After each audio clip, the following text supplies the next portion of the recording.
¿Sabías que en este tercer episodio narraremos sobre el primer matrimonio y los primeros hijos de Juan Sebastián Bach?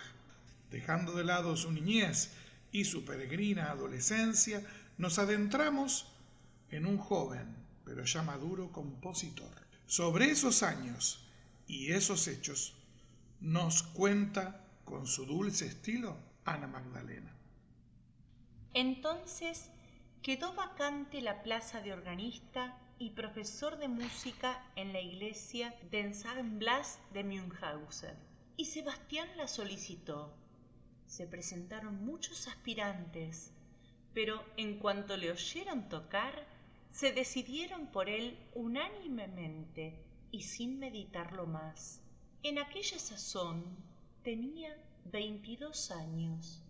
Ya había terminado los de aprendizaje y de viajes y era maestro, y con arreglo a la antigua costumbre alemana había llegado el momento de casarse para poder admitir en su casa alumnos a quienes poder transmitir sus conocimientos, así como transmitiría su nombre a los hijos fruto de ese matrimonio. La feliz muchacha sobre la que recayó su elección fue su prima María Bárbara Bach, que como él había vivido en Arnstadt en casa de su tía, con la que se había encontrado frecuentemente, porque los Bach tenían mucho instinto familiar. Sobre ella derramó la bendición de su amor. El pastor Stoiber de Ornheim, que ofició en la boda, se casó más tarde con la tía de Bárbara Bach. Entre los papeles de Sebastián encontré una copia del registro civil.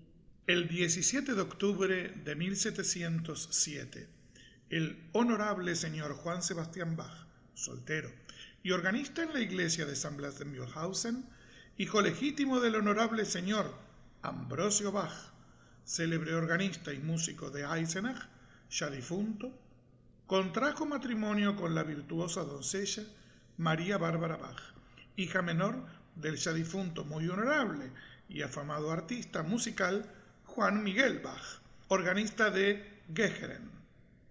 Se casaron en esta santa casa de Dios y después de haber publicado las amonestaciones en Arnstadt. Y sobre los nacimientos de este primer matrimonio, la segunda esposa, nuestra querida Ana Magdalena, nos cuenta.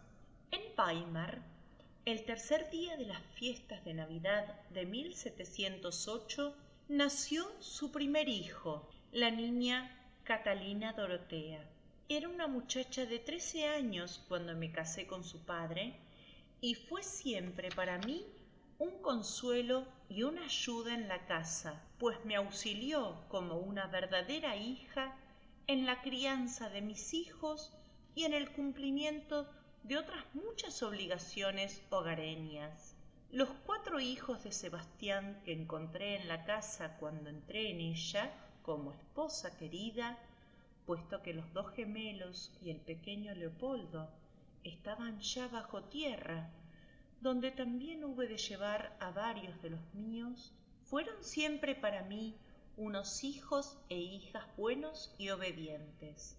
Al poco tiempo de mi entrada en casa de Sebastián, me parecían hijos propios, y también ellos sentían y veían en mí a una verdadera madre.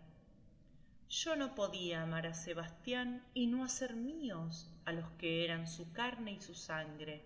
Su hijo predilecto era el mayor de los varones, Friedman, lleno de virtudes y de claro entendimiento, unido a su padre por una simpatía extraordinaria, y sin embargo destinado a herir a su padre en lo más sensible, porque, aunque tenía los talentos de Bach, carecía de su constancia y su buen juicio.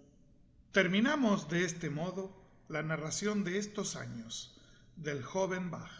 Antes del postre musical de cada episodio, anunciamos el próximo, que se titulará Ana Magdalena y un amor insuperable.